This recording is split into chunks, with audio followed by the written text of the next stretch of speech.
want to welcome all our august chief financial officers to the stage. We're very lucky to have some senior people in such big and important Canadian real estate companies with us.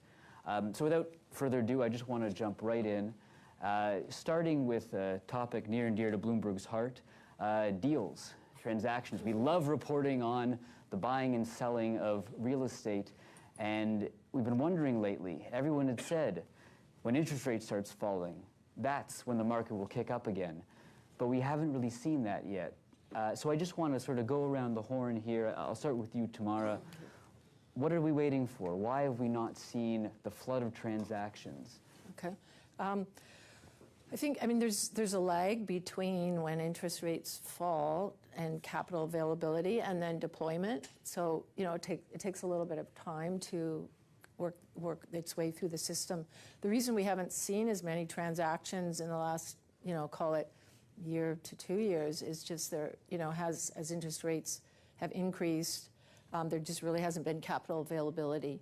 And so, a lot of buyers, are maybe interested in acquiring, but they can't find the financing to do so. We recently sold. We're always buying and selling and recycling capital, and we were recently closed on a transaction that took us about 1.5 years to close, which, in a normal market, it would be about 6 months. So the buyer had to arrange financing, and then, that took a lot more time than normal. So, I mean, I think that's one reason. There's another reason, I would say, in that, certain sectors are more attractive than others. So, I mean, there's sectors where people are sellers, and then other, sectors where people want to buy. So not completely aligned. And then I would say, as well, people are trying to keep their powder dry because they think there's going to be, distressed opportunities and good opportunities going forward. So they're trying to keep capital available for that as well. Liz, I'll throw it to you. I mean, you hear a lot about bid-ask spreads still being too wide to get deals done. I mean, now that there has been some movements on rates, is that starting to close? Yeah, so I'll add to what Tamara was saying too. I think that it's not a massive rebound, but we are seeing a lot more activity in the market. Most recently we've managed to sell retail, residential, and an office building. So there is some movement in the market, but just as was said, there's still a price gap but it seems to be narrowing. So I think some of the buyers, they're still being very hesitant. They want to make sure that they're putting their money in the right places. Also some capital constraints, like it does take them a long time to find financing. We've seen the CMBS markets here in the US open up. The unsecured market in Canada is open, but direct lending market isn't quite there yet. And I think as the price gap is narrowing and cap rates, maybe they've peaked, maybe they've not. I think we're getting there. I do think you'll see more activity. I just want to follow up, Liz, because some of the transactions that Oxford did, quite big, the office towers in Vancouver, this mall in Quebec City. I mean, did that provide a sort of benchmark that you think will allow people use as a reference and start getting deals done? Yeah, sometimes we get, sometimes the benchmarks aren't like that much, but I think absolutely, it's a benchmark. I think what it is showing is people are interested in trading. They're interested in buying real estate again. And to your point, with interest rates falling, we're sort of at a bit of an inflection point, and I'm hoping that 2025 is a big year.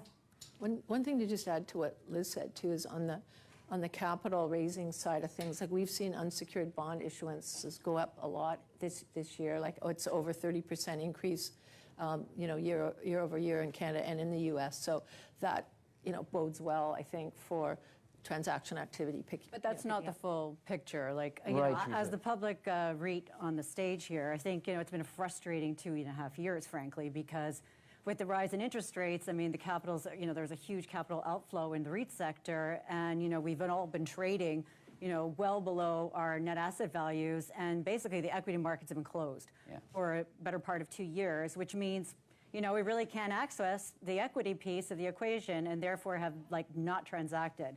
Like our company itself, the last transaction we did was in the spring of 2022. And, yet, even though we've seen, 3 rate cuts in Canada, yes, we've seen a little bit of rebound in the REIT sector, but still not enough. For most REITs, we're still trading below our NAV, and it's just, we're just not going to be issuing equity at those levels. So we got to see a little bit more. Hopefully there will be 50 basis points coming next week. We'll see. But I think that'll help certainly with the REIT sector, get more inflows into the REIT sector, and then hopefully equity prices will be moving up and giving us the ability. Otherwise, you're having to recycle capital. And frankly, given some of the bid-ask spread that we've seen for the last 2 years, it just wasn't, we weren't going to do that. So if you start looking for financing, are you more likely to go to the debt markets first or equity? Well, I think, we're really concerned about our balance sheet. And I think in general, I think even, when you look at us relative, like Canada relative to the US, our leverage levels are much higher. And so the investors, I think, will only tolerate a certain amount of leverage when you're a public entity. And also, too, I mean, the banks and lending institutions, they were also pulling back on loan to values. So you're only able to borrow so much. Like for us, I think, we'll borrow, but we're not going to damage our balance sheet. We also need to, we want to control it and have a very conservative balance sheet. So we're just not going to borrow to transact. So you'd like to wait for the equity market to come back. We need a balance of equity and a little bit of debt. Okay, I want to start with you, Teresa, for the next one, because I want to talk about industrial, and this is obviously an area that you're expert in, because during the pandemic, the industrial real estate market was the hottest thing on the planet, one of the hottest things on the planet. You couldn't own enough warehouses, there weren't enough warehouses for all the e-commerce we were doing, and that seems to have sort of turned overnight. And the industrial real estate sector is struggling now, and I'm curious why you think that happened and how long that weakness will persist.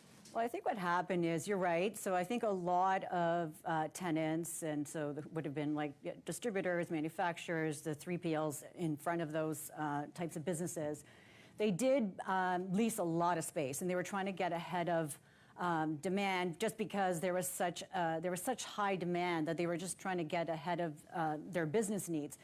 But, I mean, with the higher interest rate environment, that did slow down the economy. I mean, despite the immigration growth that we understand so well in Canada, I think that they basically took on too much space. And at the same time, because we had seen such great fundamentals in the industrial space, i.e. cap rates were falling, market rents grew almost 150 to 200%, depending on the market. So it was a great time to build. And so we saw a lot of development, development that we hadn't seen in Canada for decades, frankly.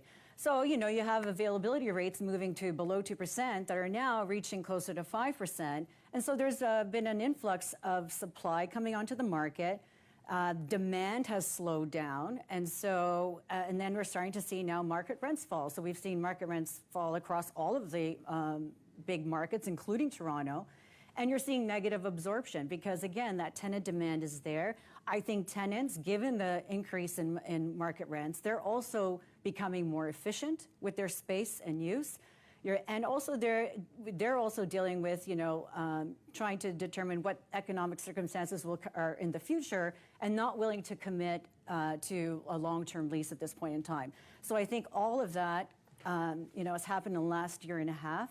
I don't think we're seeing the worst of it yet. I think availability rates, we still have maybe, another 34 million, of supply coming in the next quarter. We'll probably continue to see negative absorption in all of our markets. I think we'll probably hit the worst of it maybe in Q1. That's my personal view. And then we'll see a little bit of inflection, change in point maybe in the second half of 2025. I think that's, as far as timing, that's kind of how we're seeing it. The good thing is, because of the interest rate environment that we've been in, new development starts have completely fallen off. So we've just got to work through the supply. And I personally think that's going to take at least another 6 to 9 months. And so, sorry, just on Canada specifically, how long do you think before industrial rental rates, leasing rates start rising again? I think that tension's going to in the second half of 25. Okay. Yeah. And I'll, throw it to you guys. I'll Sure. just add to that too. Like, absolutely, industrial's been the golden child, and it's lost a bit of its shine. But I wouldn't say it's really struggling. No. Like, I think what we're seeing is that tenants, cost of capital has gone up for tenants too. It's taking them a lot longer to actually make the decisions to lease. So we're hoping we're seeing some of that in the sort of, you're saying the take some time for the absorption to wear off. And but like overall, I think the vacancy rate across Canada is like just over 4%, which is still a very good place to be. And even when you look at all the building, I think in Toronto it's 2% of overall of all the builds, and across Canada 1.4%. So I completely agree with you. It's just going to take some time to wear off, and as interest rates go down, I think businesses will be more willing to make these decisions because and we'll see some movement. I think the word, Ari, is it's not struggling. I think we're heading to a normalization. You know, what we saw in 20 and 21, that's not normal, right? So we got to get back to a normalization, and I think that's where we're heading. But normalization means a gradual growth in rental rates, not 30, 40%, a quarter. It's more like, we're going to see a steady maybe 3%. That was probably unsustainable looking. Yeah, back. Correct. I would also characterize it as like over exuberance that happened in 22 and 23, and things just got a little out of hand. We're still, we have a big portfolio of industrial in Canada, the US, and in Europe. We still believe in the long term. We think, the fundamentals will be sound in the long term. It's just a demand-supply imbalance that we're seeing in the short term. But even in our portfolio, we're still seeing on our portfolio increases in revenue because we were under market in terms of our lease. As Teresa mentioned, rates went up so high, and on our portfolio we're still below market. So we'll still see some benefit of that in our portfolio as it rolls off into the new rents. Okay. We'll put industrial aside for a moment, and I want to turn to pension funds, because obviously pension funds are a big part of the investing landscape in Canada, and we're lucky to have senior figures of the real estate operations to the biggest pension funds. I've written a lot about pension funds and real estate this year because there seems to be sort of a change going on in how Canadian pension funds relate to real estate and how much they want to own real estate and what they want to own. I'm wondering if you guys could speak to that and how the changing landscape in real estate is affecting how pension funds view it. We'll start with Tamara. Okay. First of all, I guess first and foremost, I think most of the pension funds still have a conviction to the real estate sector and believe that it's part of the asset allocation mix that they want to see going forward. We haven't seen any change at this point in terms of that allocation. One of the things we are seeing is a little bit more of an allocation to real estate debt and a little less on the equity side, and also an ability to move between those two areas and keep the overall allocation the same, because debt has been performing very well in this year and last year, and expected to next year as well. So, but I think there's a commitment to real estate. One of the things that we found, we've moved more to a direct approach.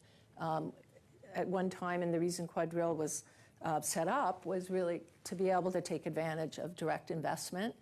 We've invested in operating platforms. We've developed operating platforms as well, and we think that's a way to outperform in the real estate sector, is to really be able to actively manage your real estate. We do a lot. We also do development, both domestically and through partners around the globe, where we think we can get outperformance by doing a lot of development. And you need a lot of boots on the ground. And I think now we're over 2,000 people, so it's a fairly intensive sector. And I think over the last number of decades, we've seen real estate perform well just because interest rates have fallen and cap rates have fallen. We think now we're in a different place, and it's really going to be about operating your assets and really asset managing. We believe strongly that we need a model that gives us that kind of operating flexibility and independence while still having the proper governance in place, and oversight in terms of strategy and also capital plans, but really allowing us to operate the real estate as we need to. It's an interesting point you raised that I want to throw over to you, Liz, that for much of the history of the Canadian pension funds sort of famous foray into real estate, where they saw incredible success, became famous around the world for their direct real estate investing, it was an era of steadily falling interest rates. That era may be over. Interest rates may be going, they may at least stay elevated for the foreseeable future. How does that change the game for a pension fund real estate investor? That's fair. I think on the first point, I think we've watched over time some of our peers, they have moved away from the direct investment model, and they've sort of moved to an investor, I guess, model, you would say. And I think what you're seeing, as Tamara said, I think people are keeping roughly the allocations to real estate the same. So I wouldn't say that interest rates are making them change. I think they're just changing in a lot of ways how they're managing the real estate and maybe adding more to credit. Even us, we've added more to real estate credit than we had before. So I don't think it's a sentiment that real estate is, interest rates have sort of hurt real estate permanently. I think, to be honest, teams are thinking like 2025 is a good vintage. We talked about sort of being at the top of the cap rates, so we're looking forward to them moving down, and I think everyone understands that real estate is cyclical, and we're at a tough time, but the next 5 years should be good. Okay. One thing I wanted to add, just made me think about it, is just also raising third-party capital. You kind of need this model like we've got, and like I think Oxford has as well.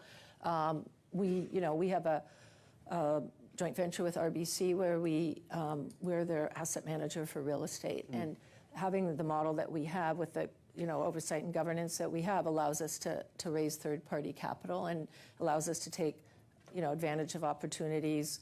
And work with other people. It's a fee-generating business as well. Yeah, it's a fee-generating business as well. And one of the things by creating QuadReal, we pay dividends to our shareholders, the pension funds, basically. So we've created a very valuable real estate asset manager that they own and they get the benefit of. So rather than paying, fees to third parties, it's creating a company that's valuable, and they're not, net because they get the income from us. They're paying a lot lower fees. Interesting. I want to turn then, a point that's been raised a few times, of 2025 is a good vintage for real estate, that there might be opportunities coming up.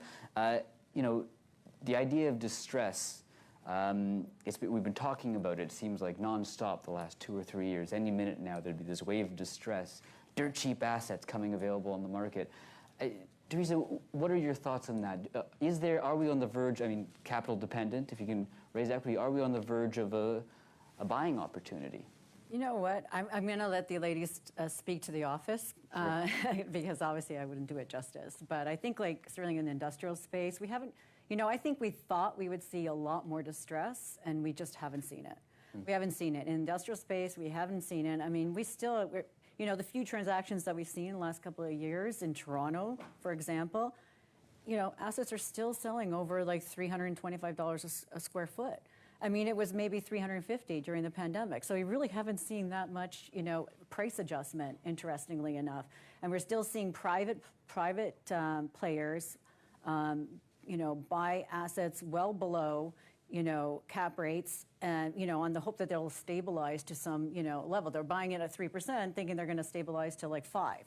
And so willing to take on that negative leverage, for instance.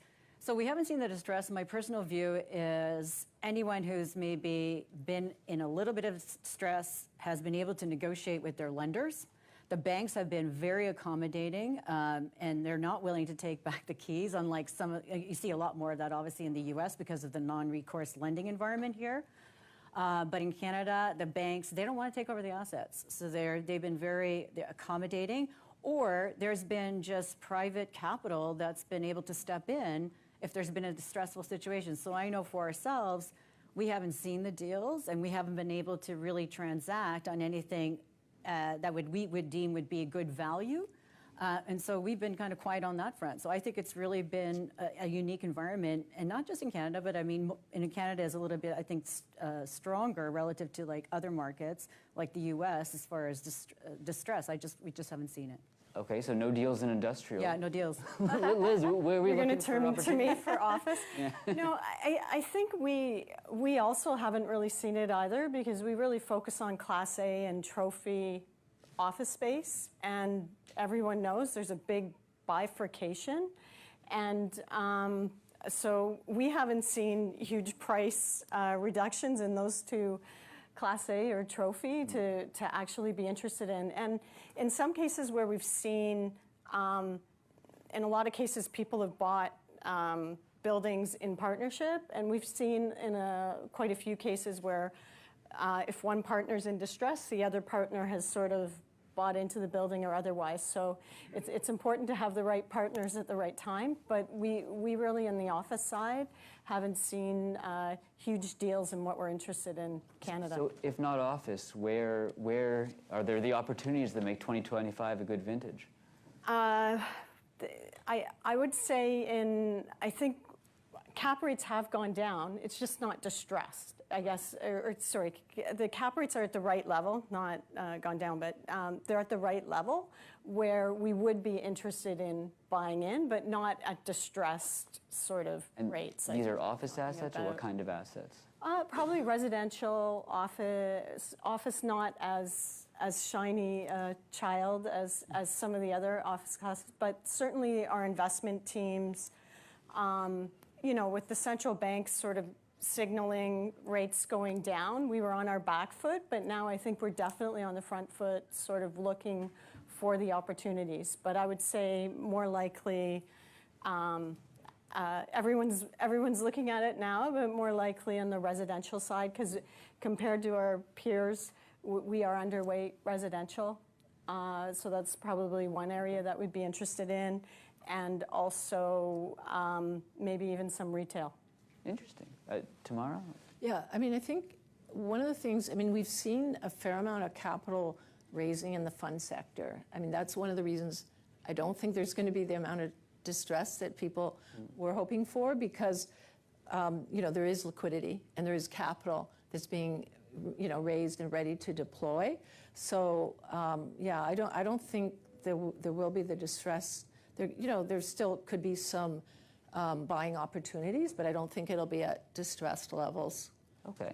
So, if Liz is seeing these not distressed, but buying opportunities in resi and retail is interesting, are you seeing something similar? Where are you looking for? We're looking in, residential for sure, and we're still very committed to industrial, but we're looking in a lot of alternatives as well.